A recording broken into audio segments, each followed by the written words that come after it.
창세기 7장 1절로부터 12절 말씀입니다.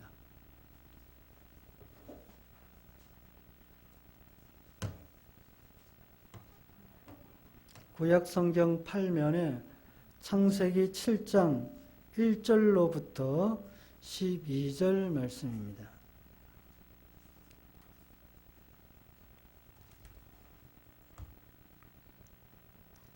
구약성경 8면에 창세기 7장 1절로부터 12절 말씀을 제가 봉독해 드리겠습니다. 야훼께서 노아에게 이르시되 너와 내 온 집은 방주로 들어가라. 이 세대에서 내가 내 앞에 의로움을 내가 보았음이니라. 너는 모든 정결한 짐승은 암수 7씩 부정한 것은 암수 2씩을 내게로 데려오며 공중의 새도 암수 7씩을 데려와 그 실을 온 지면에 유전하게 하라. 지금부터 7일이면 내가 40주야를 땅에 비를 내려 내가 지은 모든 생물을 지면에서 쓸어버리리라. 노아가 야훼께서 자기에게 명하신 대로 다 준행하였더라. 홍수가 땅에 있을 때에 노아가 600세라. 노아는 아들들과 아내와 며느리들과 함께 홍수를 피하여 방주에 들어갔고 정결한 짐승과 부정한 짐승과 새와 땅에 기는 모든 것은 하나님이 노아에게 명하신 대로 암수 2씩 노아에게 나와 방주로 들어갔으며 7일 후에 홍수가 땅에 덮이니 노아가 600세 되던 해 둘째 달 곧 그 달 11의 날이라. 그 날에 큰 기품의 샘들이 터지며 하늘의 창문들이 열려 40주야를 비가 땅에 쏟아졌더라. 아멘. 할렐루야. 이제 금요 예배를 오랜만에 드립니다. 이제 마스크를 꼭 써야 됩니다. 마스크 안 쓰고 뭐 그렇게 하면 우리가 좋겠지만 국가적인 방침이니까 마스크 안 쓰면 예배 못 드려요. 지금 생활 속 거리두기를 시행하라고 하잖아요. 마스크를 쓰고는 1m 간격 유지가 허용이 되는데 마스크 안 쓰면요 양팔 간격으로 있어야 돼요. 마스크를 꼭 쓰셔야 되고 특히 이제 좁은 지역 폐쇄된 공간에서는 이 기침이나 뭐 우리 호흡을 통하여 균이 옮길 수 있으니까 꼭 마스크를 써야 됩니다. 그런데 노아는 그의 할아버지가 있었는데 할아버지의 이름은 무드셀라예요. 무드셀라는 969세를 살았어요. 그러니까 인류 중에서 제일 오래 살았던 사람이죠. 그리고 노아는 무드셀라의 손자입니다.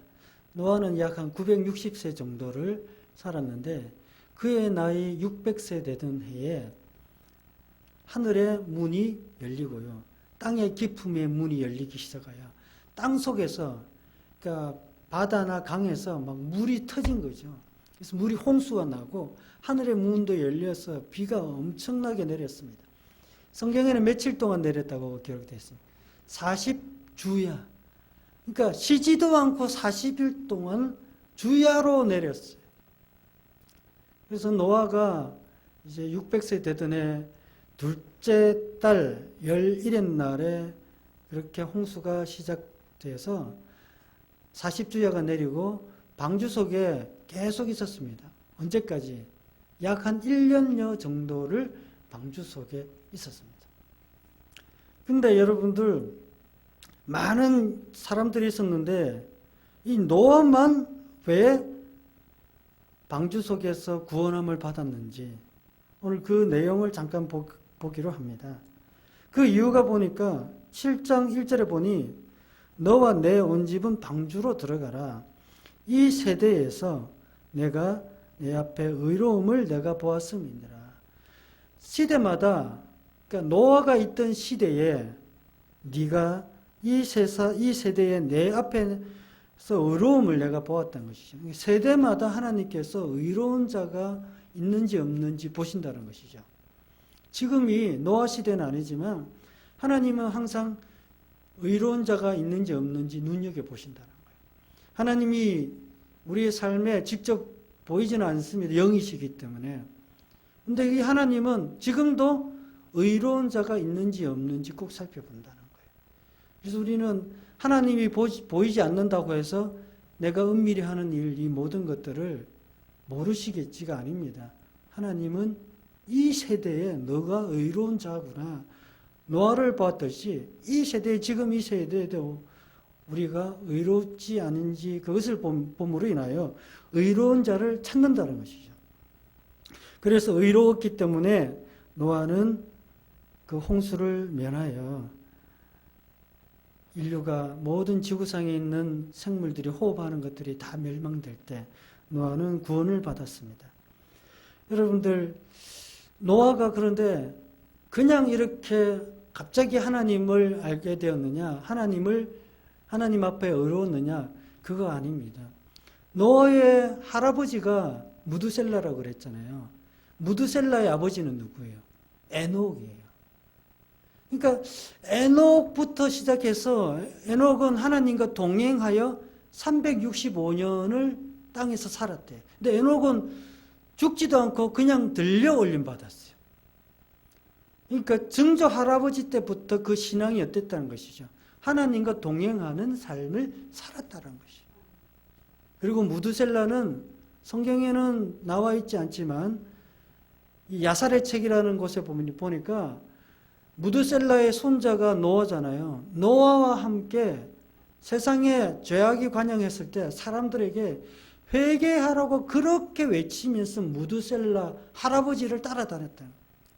여러분들 어렸을 때 손자, 손녀가 할아버지를 종종 따라다니고 할머니 따라다니잖아요. 이게 우리 할아버지와 할머니가 예수를 믿은 게 나에게 아무 영향이 없는 것 아닙니다. 부모 시대에, 할아버지 시대에 예수 믿은 것이 나에게 영적으로 계속 그것이 이어진다는 것이죠. 그러니까 에녹부터 무두셀라 할아버지 때부터 그렇게 하나님 중심적으로 삶을 살아야 된다는 것을 간접적으로 그렇게 배우기 시작했던 것이에요. 그 노아가 이제 할아버지도 나이가 들었어요. 무두셀라는 참고로 언제 죽었냐면요. 그의 나이 969세 때 그때 홍수가 일어났어요. 홍수가 일어나기 직전에 무두셀라는 아마 죽지 않았을까 그렇게 성경학자들은 생각을 하고 있습니다. 그러므로 이제 노아는 갑자기 이렇게 하나님이 보시기에 칭찬받을 만한 사람이 된 것이 아니라 그 전부터 그랬다는 것이죠. 여러분들 에녹은 예언자인지 아닌지 창세기만 보면 잘 모르는데요. 유다서에 보면 노아의 증조 할아버지 에녹에 대하여 이렇게 평가하고 있습니다. 아담의 7대 손 에녹이 이 사람들에 대하여 예언하여 이르되 보라 주께서 그 수만의 거룩한 자와 함께 임하셨으니 이는 무사람을 심판하사. 그 할아버지 에녹도 심판이 있을 것을 계속 말했다는 것이죠. 그러므로 노아도 심판이 올 것을 알았다는 것입니다. 그런데 이제 드디어 이게 노아의 시대 때부터 그랬는지 아니면 그 전부터 그랬는지 모르겠지만 창세기 6장 1절에 보면 사람이 땅 위에 번성하기 시작할 때에 그들에게서 딸들이 나니 사람의 딸들이 생겨나기 시작했고요. 2절에 보니 하나님의 아들들이 사람의 딸들의 아름다움을 보고 자기들이 좋아하는 모든 여자를 아내로 삼는지라. 그러니까 하나님의 아들들이 사람의 딸들과 어떻게 했다고? 혼인을 하여 종족이 태어나기 시작했다는 것이. 여기서 그 하나님의 아들들, 사람의 딸들이 뭔지 분명하게 알 수는 없지만 성경학자는 이제 보통 세 가지로 구분하는데요. 먼저 하나님의 아들들은 천사가 아닐까? 그리고 사람의 아들들은 하나님이 만든 인간이 아닐까? 이렇게 추정하는 사람들이 있고요. 근데 천사는 남녀가 있습니까? 없습니까? 없어요. 그러니까 그건 좀 있을 수가 없다라고 생각하고요. 또 어떤 사람들은 하나님의 아들들은 하나님이 선택한 왕이나 권력자들 이런 사람들을 이야기할까 하지 않을까 생각하는데 그것도 약간 신빙성이 없고요. 또 이제 세 번째로 이거의 보편적으로 이걸 많이 적용하는데요. 하나님의 아들들은 여러분들 아담의 후손이요 가인과 아벨이 있잖아요. 근데 가인이 어떻게 했어? 동생 아벨을 죽였습니다. 그래서 가인의 후손들이 있습니다. 가인의 후손들은 창세기 4장에 가인의 후손들이 족보가 쭉 나와요. 그런데 하나님께서는 셋이라는 또 다른 아들을 아담과 하와 사이에 태어나게 하는데, 이 셋은 아벨 대신에, 아벨이 죽었는데 죽은 아벨을 대신하여 셋을 놓게 만듭니다. 그래서 창세기 5장에는 셋의 후손이, 즉 창세기 5장에는 셋의 후손이라고 안 되어 있고요. 아담의 계보라고 있는데요. 아담의 계보에는 그의 아들 가인은 없습니다. 가인은 없고, 이 셋이라는 아담 다음에 태어난 아벨도 없고요. 셋부터 시작하여 그렇게 나타납니다. 그러니까 성경학자는 하나님의 아들들은 바로 셋의 후손들이 아닐까, 그리고 사람의 아들들은 가인의 후손들이 아닐까, 그렇게 생각합니다. 즉 그 말은 셋의 후손들은 하나님 앞에 예배드리는 그런 택함받은 사람들이에요. 예배드리는 사람이 예배드리지 아니하는 사람들과 이제 종족을 결혼하여 종족을 번성시키는 것이죠. 이것은 뭐냐면, 믿는 사람들이 믿지 않는 사람들과 혼인 관계를 이야기하는데, 믿는 사람들이 그럼 믿지 아니하는 사람들과 결혼하면 안 돼요? 그것 아닙니다. 그거하고는 차원이 틀려요. 그 정체성을 잃어간다는 것이, 결혼하지 말라는 것이 아니라, 여기에서 말하는 것은 믿는 사람들이 정체성을 계속 잃어간다는 것이. 그 때문에 믿는 자들이 정체성을 잃어가게 되면요, 현상이 그 다음에 어떤 현상이 일어나냐면, 5절에 보니 야훼께서 사람의, 창세기 6장 5절에 야훼께서 사람의 죄악이 세상에 가득함과 그의 마음으로 생각하는 모든 계획이 항상 악할 뿐임을 보시고, 믿는 사람들이 정체성을 잃기 시작하면요, 세상에 죄악이 가득해지기 시작해요. 우리 믿는 사람들은 세상의 빛과 뭐라고 그럽니까? 소금이라 그러잖아요. 빛과 소금은요, 빛은 어두움을 밝히고요, 소금은요, 부패된 것을 막고 정죄시키는 역할을 합니다. 그런데 믿는 자들이 정체성을 잃기 시작하면요, 어두움이 생기기 시작하고 부패가 생기기 시작하여 세상은 죄악으로 가득 차기 시작해요. 그래서 이런 것들을 볼 때 지금 시대나 그 노아의 시대 때나 세상이 죄악이 가득한 것은 어쩌면 셋의 후손들의 타락 때문에 그럴 수도 있다는 것이. 마찬가지로 지금 우리가 살고 있는 이 시대가 아주 죄가 관영하고요, 죄도 우리가 도저히 상상할 수 없는 죄악들이 마치 사람을 죽이는 것을 가볍게 여기는 이런 일들이 생기는 것으로 봤을 때, 그것은 빛과 소금의 역할을 감당해야 될 믿는 사람들의 정체성이, 역할이 상실되었기 때문에 그럴 수도 있다라는 것입니다. 그러면 이런 세상이 죄악이 관영할 때 하나님은 그 세상을 반드시 심판합니다. 심판할 때 하나님의 마음의 상태가 어떠하실 것 같아요? 창세기 6장 6절에 보면 땅 위에 사람 지으셨음을 한탄하사 마음에 근심하시고, 한탄이라는 것은 후회라는 그런 측면보다요, 내가 사람을 원래 지은 목적이 있는데 그 사람이 원래 지은 목적대로 하지 아니하는 것을 보고 마음에 안타까움이 가득 차 있는 그런 상태를 말합니다. 멸망시킬 수밖에 없지만, 심판을 할 수밖에 없지만, 그 마음에는 하나님의 안타까움, 하나님께서 느끼는 그 심적인 고통이 이 한탄에 담겨 있다는 것입니다. 그러면 여러분들, 노아는 오늘 우리가 읽은 본문에는 의인이라고 되어 있는데, 도대체 노아가 왜 의인입니까? 노아가 의인일 수밖에 없는 그 이유를 우리는 찾아야 된다는 것입니다. 이 고린도전서에 보면요, 하나님께서는 사람을 부르실 때 처음부터 의인을 부르십니까? 아니면 죄인을 부르십니까? 죄인을 부르는 거예요. 결코 인류는 의인은 한 명도 없습니다. 아무리 노아가 그 당시의 시대에 하나님께서 보시기에 너희의 의로움을 봤다고 말씀하지만, 결코 노아는 근본적으로 의인이 될 수가 없어요. 그러므로 여러분들 우리는 착각해서는 안 될 것이 있는데 본래 우리는 의인이 아니라 원래 우리는 죄인이라는 것이에요. 고린도전서에 보면 형제들아 너희를 부르심을 보라. 육체를 따라 지혜로운 자가 많지 아니하며 능한 자가 많지 아니하며 문벌 좋은 자가 많지 아니하도다.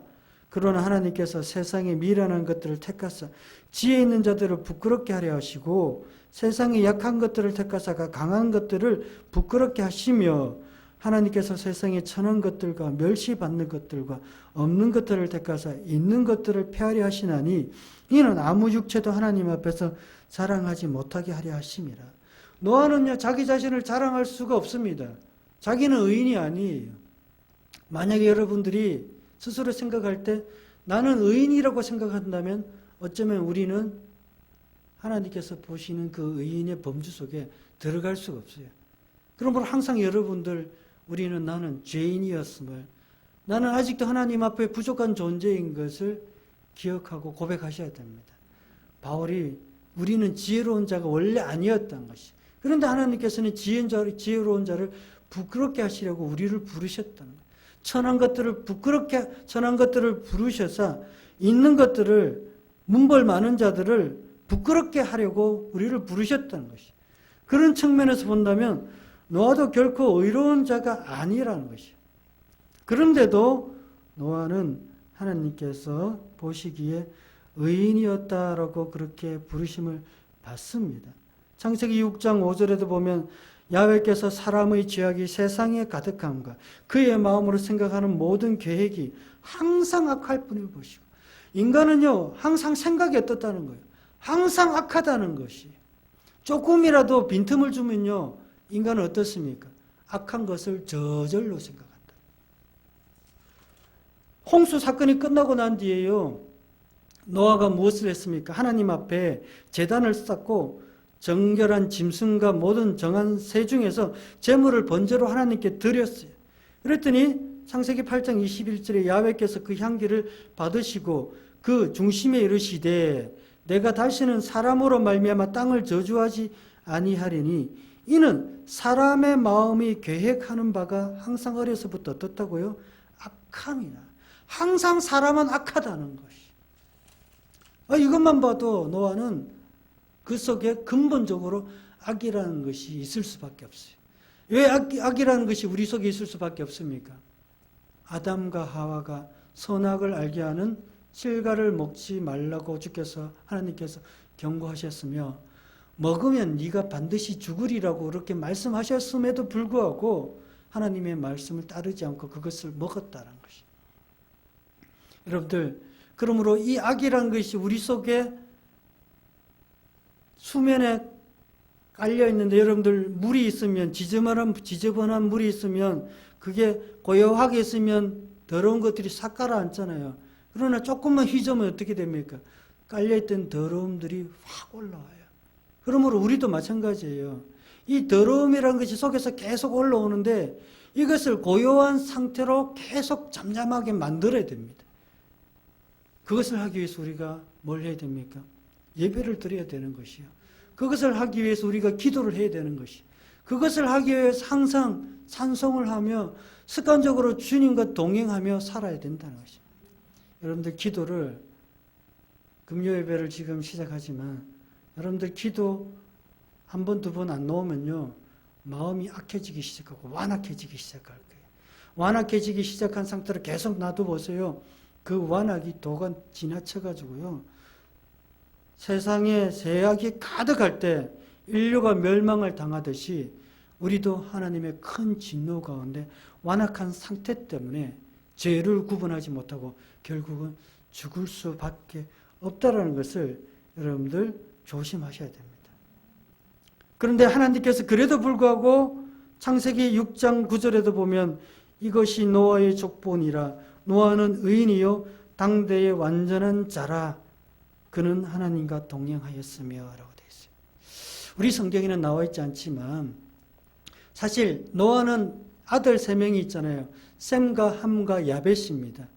셈과 함과 야벳이 태어나기 전에 하나님께서는 노아에게 인류의 멸망을 말씀을 하셨는지, 아니면 셈과 함과 야벳이 태어나고 난 뒤에 노아에게 인류의 멸망을 말씀하셨는지 우리가 보고 있는 창세기 성경을 가지고는 잘 몰라요. 그런데 제가 아까 내용 중에 말씀드린 야살의 책에 보니까 제가 그걸 알고 싶어서 봤더니 셈과 함과 야벳이 태어나기 전에 그의 할아버지 무드셀라와 함께 노아가 인류가 멸망될 것이라고 외치고 다녔던 거예요.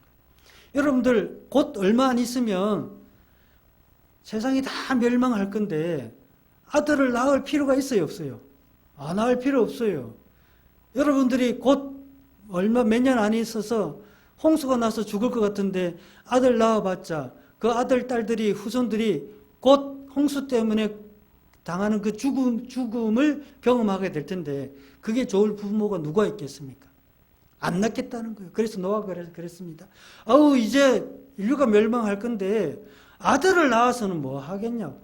아들을 안 낳겠다는 거예요. 그런데 하나님께서 노아에게 너의 아내와 동침을 하여 자녀를 낳아라 라고 했어요. 그럼 여러분들 노아는 왜 자녀를 낳아야 됩니까?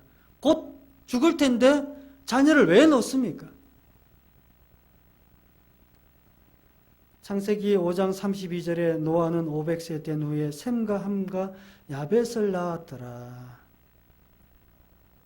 셈과 함과 야벳을 놓고 난 뒤에 하나님께서는 창세기 6장 18절에 노아의 혈육이 있는 모든 것들을 땅과 함께 다 멸하리라고 말씀하시고 난 뒤에 6장 18절에 그러나 너와는 내가 내 언약을 세우리니 너는 내 아들들과 내 아내와 내 며느리들과 함께 그 방주로 들어가고.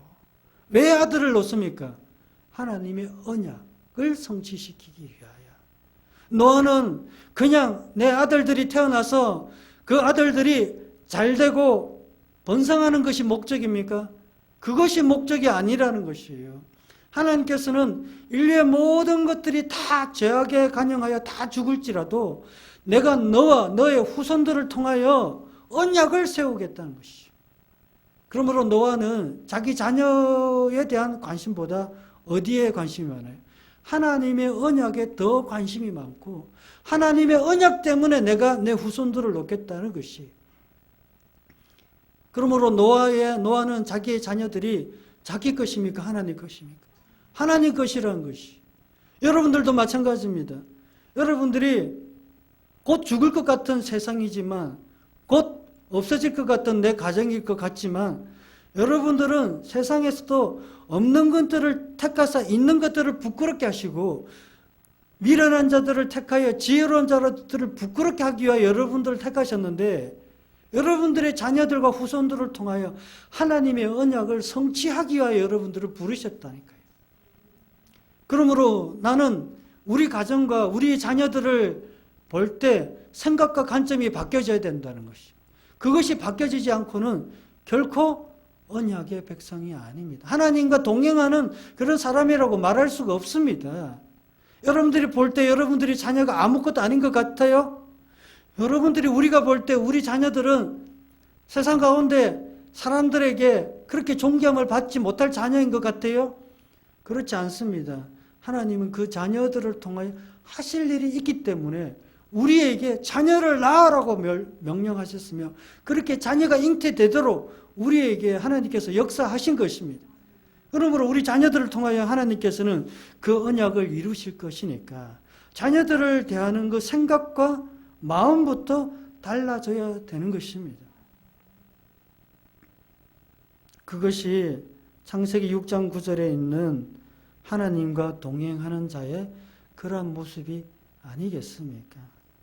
여러분들 노아가 다른 사람들과 달랐던 것이 자녀를 대하는 그러한 모습, 자녀를 왜 낳아야 되느냐라는 그런 이유와 목적을 하나님 앞에서 하나님 안에서 찾았다는 것이. 그것은 우리가 인생을 살아가는 목적을 하나님 앞에서 찾는 것이에요. 예수를 믿을 때 목적 없이 믿어서는 안 된다는 것입니다. 목적이 얼마나 중요합니까? 그 목적이 나를 믿게 만들고 그 목적이 나를 신앙생활을 이끌어가게 하는 것이지. 속이 빈 쭉정이처럼 목적 없이 그냥 예수만 믿게 된다면 우리는 인류의 멸망이 올 때 우리는 하나님을 배반할 수밖에 없으며 예수 안 믿겠다고 그렇게 말할 수밖에 없습니다. 그리고 노아가요, 하나님 앞에 의인이었으며 동행했다는 증거가 어디에 또 있습니까? 그는 하나님 앞에 하나님이 무슨 말씀을 해도 변명을 안 했다. 하나님 앞에 이거는 그게 아닌 것 같은데요 라고 하면서 자기 생각을 한 번도 고집한 적이 없습니다. 창세기 6장 2절에는 하나님의 아들들이 사람의 딸들의 아름다움을 보고 자기들이 좋아하는 모든 여자를 아내로 삼았다. 하나님이 좋아하는 여자를 아내로 삼았다고 했어요? 자기들이 좋아하는 여자를 아내로 삼았다고 했어요? 자기들이 좋아하는 여자를 아내로 삼았다고 했어요. 그러니까 자기 중심적이죠. 내 생각에 좋으면 되는 것이요. 내 생각에 옳으면 옳은 것이요. 이게 신앙생활입니까? 내 생각이 생각하고 틀리더라도 이것이 하나님께서 좋아하는 일이라면 내가 싫어해도 해야 되는 것이고, 이것이 하나님의 뜻이고 그것이 내 뜻과 다르다면 해야 되는 것이 바로 하나님과 동행하는 사람 아닙니까? 하나님께서는 노아에게 방주를 지으라고 했는데 그 방주를 짓는 동안에도 왜 방주를 지어야 되는지, 그것도 산의 언덕에 산 위에 왜 방주를 지어야 되는지 하나님 앞에 묻지도 않았어요. 그냥 지으라면 짓습니다. 그리고 하나님께서 뭐라고 하셨어요? 방주를 짓고 난 뒤에 오늘 본문에 보니까 너는 2절에 너는 모든 정결한 짐승은 암수 7씩 부정한 것은 암수 2씩 내게로 데려오라. 데려오라는 것이에요. 내게로. 그러니까 시키면 시킨 대로 뭐 했습니까? 암수 2씩 그렇게 쌍을 맞춰서 방주로 다 데리고 왔어요.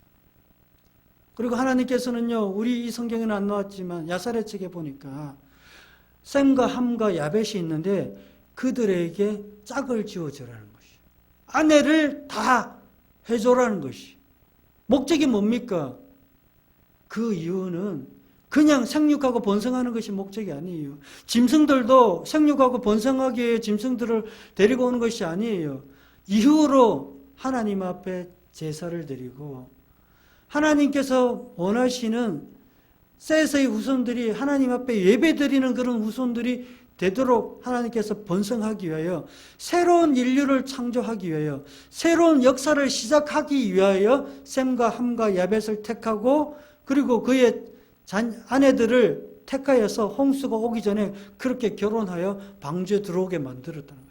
새로운 역사를 시작하겠다는 거죠.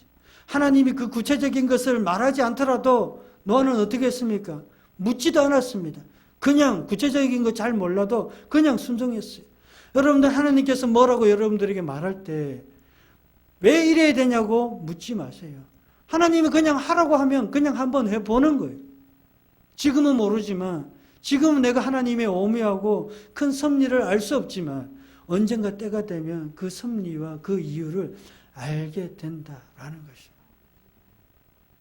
그러므로 오늘도 우리가 이 말세의 시대에 홍수가 땅에 일어나기 전에 하나님께서 노아를 통하여 준비하는 이 모든 일들이 하나님의 큰 거시적인 계획과 하나님의 역사 속에 인류를 움직여가는 역사 속에 있다는 것이죠. 그걸 우리의 삶에도 똑같이 적용시키세요. 여러분들은 하나님의 역사 속에 속해 있는 주의 백성들입니다. 그러므로 여러분들 그 일 속에 여러분들이 쓰임받기 위하여 오늘도 하나님 앞에 의인이라고, 나는 의인은 아니지만 의인이라고 불리움 받기 위하여 언약 중심적으로 살도록 하시고 자녀들도 언약의 후손처럼 살도록 여러분들이 자녀들을 그렇게 대하시고요. 그렇게 훈련시켜야 됩니다. 그리고 이제부터는 하나님이 뭐라고 명령하시든지 간에 그 말씀에 순종한다면 바로 여러분들이 말세 때에 구원받는 하나님의 백성들이 될 줄 믿습니다. 또 그렇게 쓰임받는 언약의 후손들이 될 줄 믿습니다. 그렇게 되시기를 예수님의 이름으로 축원드립니다. 기도하겠습니다.